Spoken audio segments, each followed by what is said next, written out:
There are a variety of ways to define society, and as long as those definitions contain some basic features, they will all suffice.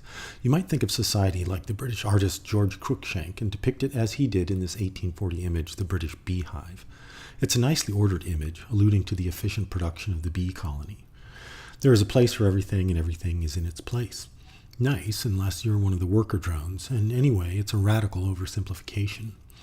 Any good definition will include the ideas that a society is a population sharing the same geographical area, although this is somewhat complicated in the information age, having a shared identity, a common culture, and one political authority.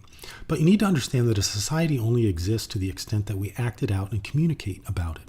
Through interaction and communication, we actively construct, affirm, and maintain a social reality. It exists because of the individuals, and individuals exist because of it. It's a dynamic, ongoing construction. In my mind, the most important thing to remember in discussing society is that there really is no such thing. That's a strange statement coming from a sociologist, but if you ever find yourself making a statement like, quote, society says, unquote, or, quote, society thinks, unquote, or something to that effect, you need to stop yourself. A society is not a thing that has a mind with which to think or a body with which to act. It simply exists because of individuals, and it is people that can think and act. Societies are ongoing constructions of a social reality. Auguste Comte, the French philosopher, and an early founding figure in sociology, worked in the early 1800s and gave us the terms social dynamics and social statics that capture the nature of society as an ongoing construction.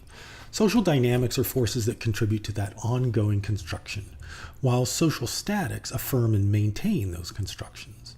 We are constructing and affirming our social reality all the time, and it happens at the micro and at the macro level. I'm reminded of the time my friend took his wife out to celebrate their anniversary at a very high-end French restaurant in New York City. Throughout the meal, the waiter became increasingly annoyed and dismissive of my friend's questions about what he might order. The waiter had finally had enough when my friend asked about the difference between wines he was considering, and the waiter looked down his nose at my friend and said, "To you, sir, there will be no difference." Social statics.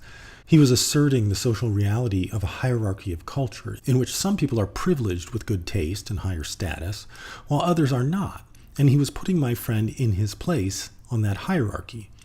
At the same time, my friend was thinking, well, for you, no tip, and so he was asserting the reality of the economic structure in which the interaction was taking place.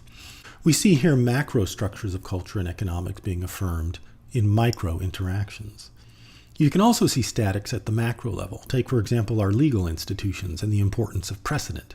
When attorneys make arguments and judges make decisions, precedent is a force for stability.